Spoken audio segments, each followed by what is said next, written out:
بشر بہرحال بازی لے گیا، بے گورو کفن لاشا وادی احد میں آدمیت کا بول بالا کر کے وادی احد خون شہیداں سے مشکبار ہو گئے، جن گردنوں میں حضرت حمزہ رضی اللہ تعالیٰ عنہ کے ٹکڑے، جسم کے ٹکڑے ہار بن کے لٹکے، وہ دراصل ان کی ہار تھی، حضرت حمزہ کی ہار نہیں تھی۔ اب ہندا نے اس کو ہار بنا کر گلے میں ڈالا، حقیقت میں اس کی ہار تھی، اور ایک وقت وہ آیا کہ یہی ہندا مشرفہ اسلام ہوئی، پیغمبر کے غلاموں میں داخل ہوئی، اور ایک وقت وہ آیا کہ یہی واشی حضور کا کلمہ پڑھ کے مسلمان ہو گیا۔ آگے میں جا کے تذکرہ کروں گا۔ حضور علیہ السلام کے پاس مدینے میں حاضر ہوا، کلمہ پڑھا، مسلمان ہو گیا، قریب آیا، قریب آ کر پوچھنے لگا، یا رسول اللہ صلی اللہ علیہ وسلم آپ نے مجھے پہچانا ہے؟ رسول اللہ صلی اللہ علیہ وسلم نے فرمایا بتاؤ کون ہو؟ کہنے لگا یا رسول اللہ میں وہ واشی ہوں، میں وہ بدقسمت آدمی ہوں کہ جس نے آپ کے چچا کو شہید کیا تھا۔ حضور علیہ السلام کا رنگ بدل گیا، آپ کی آنکھوں سے آنسو بہنے لگے۔ آپ نے فرمایا واشی بات سن لے میری کہ تو نے میرا کلمہ پڑھ لیا ہے، اب تو اسلام کے عمل میں آ گیا ہے، اب میں تجھے کچھ نہیں کہوں گا، اپنے چچا کا بدلہ نہیں لوں گا، لیکن ایک بات تجھے میں کہتا ہوں کہ میرے سامنے کبھی نہ آنا، میرا دل کبھی نہ دکھانا، کیونکہ جب میں تجھے دیکھوں گا تو مجھے اپنے چچا کی وہ ٹکڑوں والی لاش جس کے ٹکڑے ٹکڑے تم نے کیے تھے وہ یاد آ جائے۔ اب میرے سامنے نہ آنا۔ لیکن تاریخ بھی کبھی عجیب رنگ دکھاتی ہے۔ یہ واشی حضور کی مجلس میں کبھی آنا ہوتا تھا، اپنا منہ چھپا کے آتا تھا، حضور کے پیچھے بیٹھتا تھا، سامنے نہیں بیٹھتا تھا۔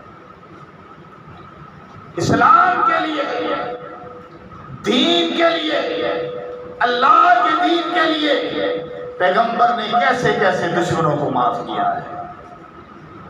اس سے بڑی بردباری کیا ہو سکتی ہے؟ اس سے زیادہ صلہ رحمی کیا ہو سکتی ہے؟ اس سے زیادہ انسانیت کے حقوق کا درس کیا ہو سکتا ہے؟ اس سے بڑی انسانیت کیا ہو سکتی ہے؟ میں اسلام کے دشمنوں کو چیلنج کرتا ہوں جو کہتے ہیں کہ اسلام تبلیغ سے نہیں تلوار سے پھیلا ہے۔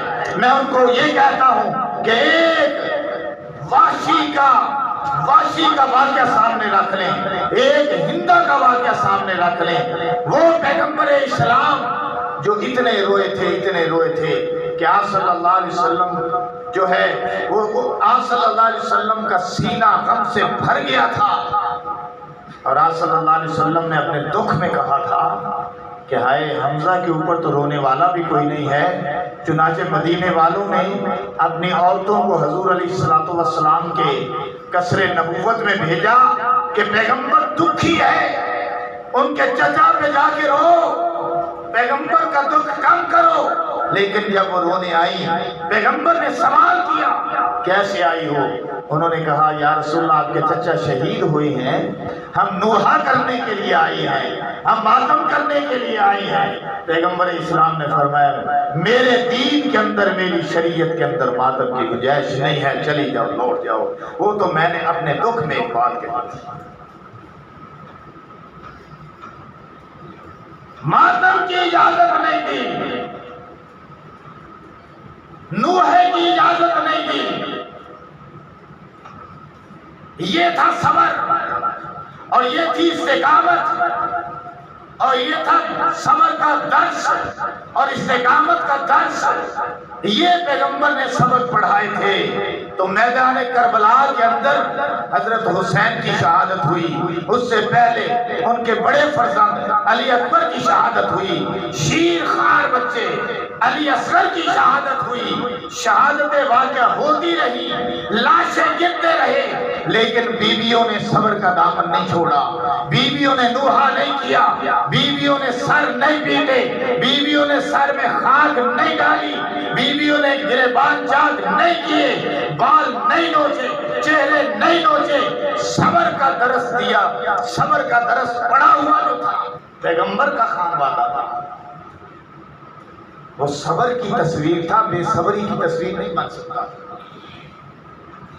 کہ حضرت حمزہ رضی اللہ تعالیٰ شہید ہوئے اور اس طرح شہید ہوئے کہ آپ کو حضور علیہ السلام نے سید الشہداء کا لقب عطا کر دیا۔ قیامت تک امام حسین کی بھی شہادت ہوئی، حسن کی بھی شہادت ہوئی، علی اصغر کی بھی شہادت ہوئی، علی اکبر کی بھی شہادت ہوئی، اور بے پناہ شہادتیں واقع ہوئی جو اسلام کے گلشن کو رنگین بناتی ہیں اور ہوتی رہیں گی۔ لیکن قیامت تک جو بھی شہید آئے گا ان سب شہیدوں کا سردار پیغمبر علیہ السلام نے جس کو اپنی زبان نبوت سے قرار دیا ہے وہ آپ کا چچا حضرت حمزہ رضی اللہ تعالیٰ عنہ ہے۔ جنگ احد میں جن کی شہادت واقع ہوئی۔ اچھا آپ کو ایک عجیب بات سنا، پیغمبر علیہ السلام جب جنگ ختم ہو گئی فرمایا لاشوں کو تلاش کرو، مسلمانوں کی صحابہ کی لاشوں کو لے کر آؤ۔ چنانچہ صحابہ تلاش کرنے لگے، حضور نے فرمایا میرا چچا آپ سے چھوٹے بھی تھے، چچا بھی تھے آپ سے چھوٹے، سب سے چھوٹے چچا، سگے چچا تھے حضرت حمزہ، پر میں ان کو بھی تلاش کروں۔ چنانچہ حضرت علی المرتضیٰ شیر خدا نے ان کو تلاش کیا اور تلاش کر کے لائے۔ پیغمبر علیہ السلام نے دیکھا تو آنکھوں سے آنسوؤں کی لڑیاں جاری ہو گئی۔ پیغمبر علیہ السلام نے فرمایا کہ میری پھوپھی کو لاشا نہ دکھانا، وہ بے خود نہ ہو جائے، کہیں جو ہے وہ صبر کا دامن ہاتھ سے نہ چھوڑ بیٹھے۔ انہوں نے کہا نہیں مجھے چہرہ دکھاؤ، میں ایسی نہیں ہوں، میں بھی اسلام کی بیٹی ہوں۔ چنانچہ حضرت حمزہ کا جب چہرہ دکھایا گیا دعا کی، انا للہ و انا الیہ راجعون پڑھا اور لوٹ گیا۔ حضور علیہ السلام نے آپ کو سید الشہداء کا لقب عطا کیا۔ اب اس غم کی کیفیت کے اندر ایک بات ہوئی، وہ آپ کے سننے والی ہے۔ پیغمبر علیہ السلام نے فرمایا کہ میں اپنے چچا کے اس ناگہانی ظالمانہ معصومانہ مظلومانہ شہادت پر اتنا غمگین ہوں کہ میں اعلان کرتا ہوں کہ میں اپنے چچا کے بدلے میں 70 کافروں کو ماروں گا، تب میرا بدلہ پورا ہوگا۔ آپ علیہ السلام نے یہ فرمایا، اللہ پاک نے فرمایا، اس کا جواب دیا اللہ فرمایا میرے محبوب تو نے کیا کہا کہ 70 کافروں کو 70 مشرکین کو اس کے بدلے میں ماروں گا۔ اے میرے محبوب اس بات کی اجازت نہیں ہے، ہم نے آپ کو رحمت للعالمین بنا کر بھیجا ہے۔ یہ میں اپنے طرف سے یہ کہتا ہوں کہ ہم نے آپ کو رحمت بنا کر بھیجا ہے، آپ کائنات کے لیے رحمت ہے۔ ایک شہادت ہوئی ہے آپ کے چچا کی، تو اس ایک شہادت کے بدلے میں ایک ہی اس کا بدلہ ہوگا۔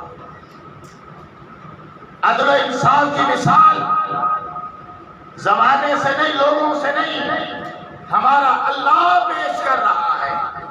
حالانکہ اللہ اس بات کو دیکھ رہا تھا کہ اس کا محبوب کتنا دکھی ہے، اس کا محبوب کتنا غمگین ہے، اس کے محبوب کو کتنا کلک پہنچا ہے، اس کے محبوب کا کتنا نقصان ہوا ہے، اس کے محبوب کے آنسو ہیں کہ تھمنے کا نام نہیں لیتے، جگر پارا پارا ہو گیا ہے۔ اس کے باوجود اگر رسول پاک صاحب لولاک نے غصے کے اندر آ کر یہ کہہ دیا کہ میں 70 بندے ان کے ماروں گا، تو اللہ نے فرمایا فَإِنْ عَاقَبْتُمْ فَعَاقِبُوا بِمِثْلِ مَا عُوقِبْتُمْ بِهِ، فرمایا اے پیغمبر، اے ہمارے محبوب، اگر تم بدلہ لینا چاہتے ہو، اگر تم بدلہ لو تو اتنا ہی بدلہ لینا جتنا کہ تمہیں تکلیف پہنچائی گئی ہے، اور اگر تم صبر کرو گے تو البتہ وہ بہتر ہے۔ کہو سبحان اللہ۔ صبر کی تلقین اپنے محبوب کو کون دے رہا ہے؟ پتہ چلا کہ صبر کے اندر عظیمت ہے، صبر کے اندر اللہ کی خوشی ہے، صبر میں اللہ کی خوشنودی ہے، صبر میں اللہ کی رضا ہے، صبر حقیقت میں بندگی ہے۔ صرف یہی نہیں کہ میں حضور کی بات کر رہا ہوں، آپ کو کہہ رہا ہوں کہ صبر کیا کرو۔ اور صبر پتہ کس وقت سب سے معتبر ہوتا ہے؟ کہ جب بندہ بدلہ لینے کی طاقت رکھتا ہو تو معاف کر دے، اس کو صبر کہتے ہیں۔ اگر بدلہ ہی نہیں لے سکا تو کہتا ہے بدلہ تو میں نہیں لے سکا لیکن میرا صبر ہے۔ صبر تو ہے لیکن اعلیٰ درجے کا صبر نہیں۔ اعلیٰ درجے کا صبر یہ ہے کہ بدلہ لینے کی قوت ہے، بدلہ لینے کی طاقت ہے، لیکن اللہ کی رضا کے لیے معاف کرتا ہے، تو یہ اعلیٰ ترین درجہ ہے۔ پیغمبر کو اتنا دکھ ہوا ہے، پیغمبر کو اتنی تکلیف ہوئی ہے کہ میں اور آپ اندازہ نہیں کر سکتے، عرش و فرش ہل کر رہ گئے ہیں، لیکن اللہ فرما رہے ہیں کہ اگر آپ صبر کریں تو صبر بہتر ہے، کیونکہ اللہ صبر کرنے والوں کے ساتھ ہے۔ اور صبر کیجیے، اور آپ کا صبر کرنا محض اللہ کی امداد اور توفیق سے ہے، اور نہ آپ غمگین ہوں اور نہ آپ اس معاملے میں دل تنگ ہوں۔ بے شک اللہ صبر کرنے والوں اور نیکوکاروں کے ساتھ ہے۔ اے پیغمبر، اللہ آپ کے بھی ساتھ ہے، اور آپ کے ساتھ جو مل کر صبر کر رہے ہیں، آپ کے اصحاب، آپ کے اہل بیت، اللہ ان کے بھی ساتھ ہے۔ صبر کی سمجھ آئی کہ کیا چیز ہے؟ ہم تو ہر بات میں بدلہ لینے کی کوشش کرتے ہیں، ہم تو ہر بات پہ بدلہ لینے کی کوشش کرتے ہیں، اور پھر بدلہ کس سے؟ نہ ہم بھائی کو معاف کریں، نہ ہم ماں کو معاف کریں، نہ ہم بیوی کو معاف کریں، نہ ہم بچے کو معاف کریں، نہ ہم بوڑھے کو معاف کریں، نہ ہم معاشرے کو معاف کریں، نہ ہم مسلمانوں کو معاف کریں۔ ہم کس کو معاف کرتے ہیں؟ ارے معاف کرنے میں تو عظیمت ہے، عظیمت۔ اللہ نے فرمایا کہ اگر اللہ کا فرمان ہے جو حدیث قدسی کے اندر رسول پاک صاحب اولاد نے بیان کیا، اس کا مفہوم یہ ہے کہ اگر تم معاف کر دو، اگر تم کسی کو معاف کرتے ہو، تمہاری عزت اگر اس معاف کرنے کے اندر گھٹ جاتی ہے، اللہ فرماتے ہیں قیامت والے دن مجھ سے لے لینا۔ جب بندہ کسی کو معاف کرتا ہے، یا روٹھے ہوئے کو، دو بندے لڑ پڑے آپس میں، بھائی بھائی لڑ پڑے، دوست لڑ پڑے، میاں بیوی لڑ پڑے، اما ابا کے ساتھ کوئی اونچ نیچ ہو گئی، ہونی تو نہیں چاہیے، جا کے معافی مانگتا ہے، بے شک زیادتی اسی کی ہے، بے شک اس کی دوسرے کی زیادتی ہے، پھر بھی کہتا ہے یار مجھے معاف کر دے، ہو سکتا ہے مجھ سے غلطی ہو گئی ہو، تو مجھے معاف کر دے، جلدی کر یار، معاف کر دے، اب معاملے کو ختم کر دے، ہم پہلے سے دوست ہیں، ہم پہلے سے بھائی ہیں، ہم عزیز ہیں، رشتہ دار ہیں، ہمارے اتنے اچھے تعلقات رہے ہیں، یار میں تجھ سے معافی مانگتا ہوں، تیرا دل اگر میری وجہ سے دکھا ہے، میں تجھ سے معافی مانگتا ہوں، اگر تیری زیادتی ہے تب بھی، اگر میری زیادتی ہے معافی، بس مٹی پا دے، ختم کر دے معاملہ۔ یہ بات اگر یہ کرتا ہے، اس کا بدلہ قیامت والے دن اللہ اسے دے گا۔ اللہ اگر غصے کے اندر ایک اور حدیث بھی ہے جس کا مفہوم میں پیش کر رہا ہوں، اگر آدمی غصے کو پی جاتا ہے اور غصے کو پی کر دوسرے پر دست درازی نہیں کرتا، اسے برا بھلا نہیں کہتا، قدرت کے باوجود اوائڈ کر دیتا ہے، معاملے کو جانے دیتا ہے، اس کو بھی اللہ قیامت والے دن اس وقت نوازیں گے جب اللہ غضب کے اندر ہوں گے، جب اللہ غصے کے اندر ہوں گے، ساری کائنات اس کے سامنے ہاتھ باندھے ہوئی کھڑی ہوگی۔ یہ آدمی جس نے محض اللہ کی رضا کے لیے معاملے کو جانے دیا، اپنے غصے کو پی لیا، برداشت کیا، پیشنس کا ثبوت دیا، تو اللہ تعالیٰ اسے اس وقت معاف کرے گا جب اللہ تعالیٰ اتنے غصے میں ہوگا کہ اس کا عرش بھی غصے سے کانپ رہا ہوگا، اس وقت اللہ فرمائے گا جا تو نے غصے کو پیا تھا، فلاں بندے کو معاف کیا تھا، جا آج میں تجھے معاف کرتا ہوں۔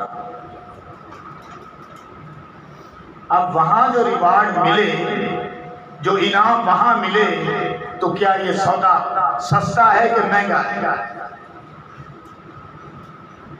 ہم تو تھوڑی سی بات پہ بھڑک جاتے ہیں، ہمیں برداشت پیدا کرنی چاہیے۔ ایک یہودی آ گیا، پاک پیغمبر صاحب الاولاد صلی اللہ علیہ وسلم کے گلے کے اندر پٹکا ڈالا اور اس کو بل دینا شروع کیے، اتنے بل دیے کہ نبوت کی آنکھیں ایسے باہر آنے لگی، سرخ ہو گئی۔ حضرت عمر رضی اللہ تعالیٰ پاس موجود تھے، حضرت عمر نے اس یہودی کے ہاتھ پہ تلوار کا دستہ مارا، فرمایا پیچھے ہٹ جا، کیا کرتا ہے، ہوش کر۔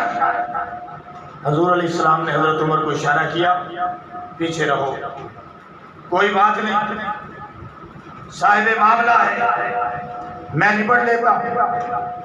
حضور علیہ السلام نے فرمایا بھائی کیا بات؟ کہنے لگا کہ آپ نے، آپ کے بلال نے آپ کے نام پر مجھ سے قرضہ لیا تھا۔ حضور نے فرمایا ہو ابھی تو اس کے کچھ دن پڑے ہوئے ہیں، تو پہلے ہی آ گیا۔ کہنے لگا مجھے ضرورت ہے، آپ دے دیں کیوں نہیں؟ حضور نے فرمایا کوشش کرتے ہیں، بندوبست کرتے ہیں، لیکن وعدے میں ابھی وقت تو پڑا ہے۔ آپ کی پیشانی پر شکن بھی نہیں آیا۔ صحابہ کرام حیران پریشان دیکھ رہے ہیں کہ یہ کیا کرتا ہے،